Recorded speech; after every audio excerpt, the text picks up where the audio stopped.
Nous commençons aujourd'hui avec l'édition spéciale à propos des sécheresses. La sécheresse est quand une région a un approvisionnement de l'eau insuffisant. En d'autres mots, la région a un taux de précipitation qui est inférieur à la moyenne. Ici est Lucy Zeng avec plus. Aujourd'hui, le 17 août 2012 est le jour que la sécheresse nord-américaine a atteint un nouveau record de dommages. Cette sécheresse est en route de devenir le désastre naturel le plus cher dans l'histoire des États-Unis.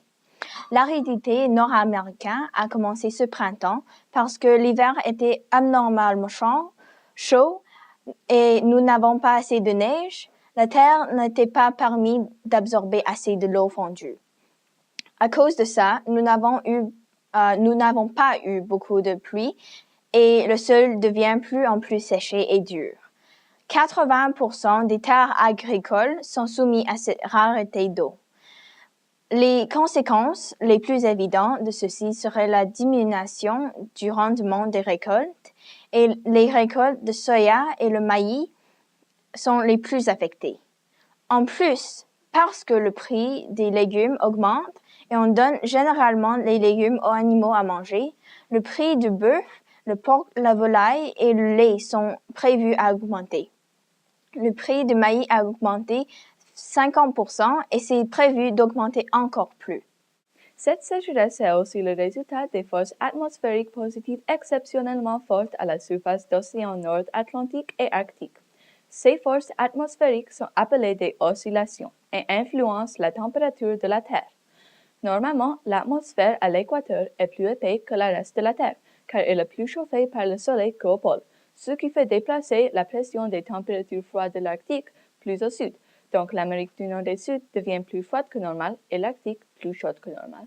Ces dernières années, l'atmosphère est devenue plus épaisse tout autour de la Terre à cause du réchauffement de notre planète. Parce que ceci, les oscillations étaient toujours positives, quand les pressions doivent être balancées, négatives et positives. Donc, qu'est-ce qui passe là? Environ la moitié des États-Unis ont été déclarés des régions de désastres naturels. La sécheresse touche également certaines régions du Canada, l'Ontario, le Québec et les provinces atlantiques. Ici, le prix de soya et le maïs augmente aussi, et seulement 23% du maïs planté a survécu la chaleur intense contre le 60% de l'année passée. Mais les conséquences sont pires que seulement ceci. En plus, l'air devient séché, produit beaucoup de statique et projette de la tension atmosphérique en haut qui déclenche les orages, tornades et ouragans.